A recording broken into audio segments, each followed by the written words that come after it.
নমস্কার বন্ধুরা, আশা করি সবাই খুব ভালোই আছো। আজকে আমি যে টপিকটা নিয়ে তোমাদের সাথে কথা বলবো সেটি হলো ডিলিট। হ্যাঁ, ঠিকই শুনেছ, ডিলিট মানে মুছে ফেলা। ব্লগ দেখে যদি মনে করো যে ভালো লেগেছে তাহলে অবশ্যই একটা লাইক করো, কমেন্ট ইচ্ছা হলে করো, না করলে করো না, কিন্তু লাইকটা অবশ্যই করো। আমি বুঝতে পারবো যে হ্যাঁ, পছন্দ হয়েছে। আমরা সবাই মোটামুটি মোবাইল ফোন ইউজ করি। একটা সময় ছিল যখন সবাই মোবাইল ফোন ইউজ করতে পারতো না, কিন্তু পরবর্তীতে সবাই মোটামুটি এই মোবাইল ফোন ইউজ করে। তো বিষয়টা সবাই বুঝতে পারবে আশা করি। মোবাইল ফোনে অনেক সময় নোটিফিকেশান আসে যে তোমার মোবাইলের ব্যাটারি স্পেস বা তুমি যে জিনিসপত্রগুলো তোমার মোবাইলে সেভ করে রেখেছো সেগুলো বেশি জায়গা নিয়ে নিয়েছে, এবার সেগুলোকে ডিলিট করো। আমরা কি করি, বুঝে শুনে যেগুলো আমাদের দরকার নেই, প্রয়োজন নেই, সেগুলোকে ডিলিট করে দিই। আর যেগুলো অত্যন্ত দরকারি বা আমাদের আবেগের সঙ্গে জড়িত, সেগুলো দরকার নেই তবু আমরা রেখে দিতে চাই, যেহেতু আমাদের আবেগের সঙ্গে জড়িত, সেগুলোকে রেখে দিই, বাদ বাকিগুলো উড়িয়ে দিই।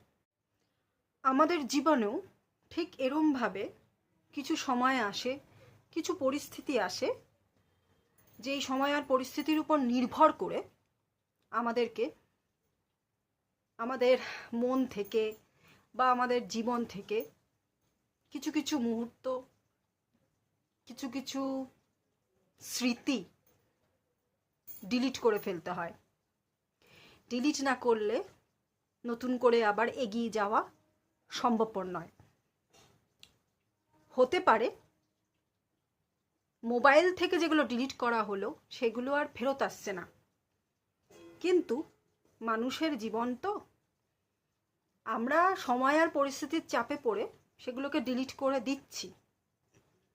তবে গ্যারান্টি নেই সময়ের সাথে সাথে আবার সেই ডিলিট হওয়া মুহূর্ত বা পরিস্থিতিগুলো চোখের সামনে ভেসে উঠবে।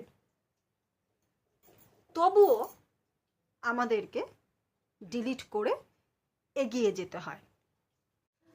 যারা এই ব্যাপারটাকে বুঝে ঠিকমতো ব্যালেন্স করে কিংবা পরিস্থিতির সঙ্গে নিজেকে মানিয়ে চলতে পারে, তারা নিজেকে সামলে নিয়ে ভালো থাকতে পারে।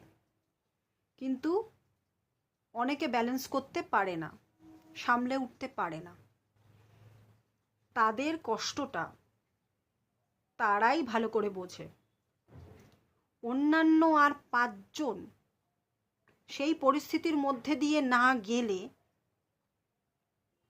তাদের কষ্টটা বুঝতে পারবে না।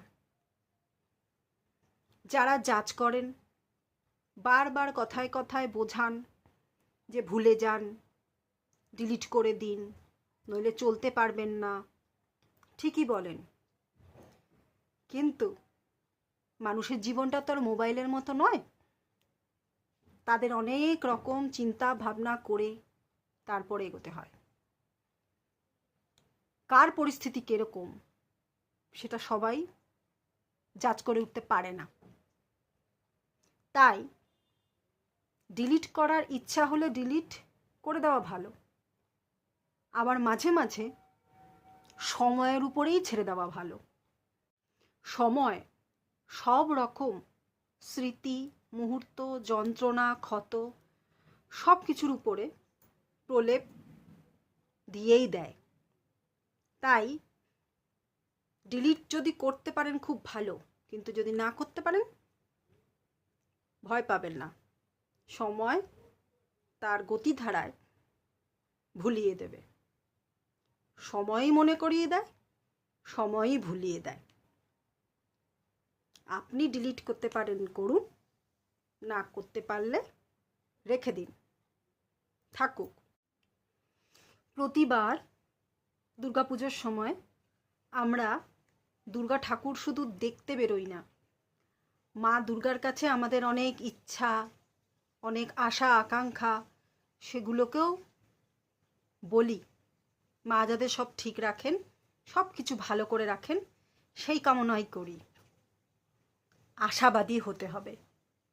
আশাবাদী হন, জীবন থেকে যত নেগেটিভ বিষয়গুলি ডিলিট করে দিন, আর পজিটিভ হয়ে থাকুন।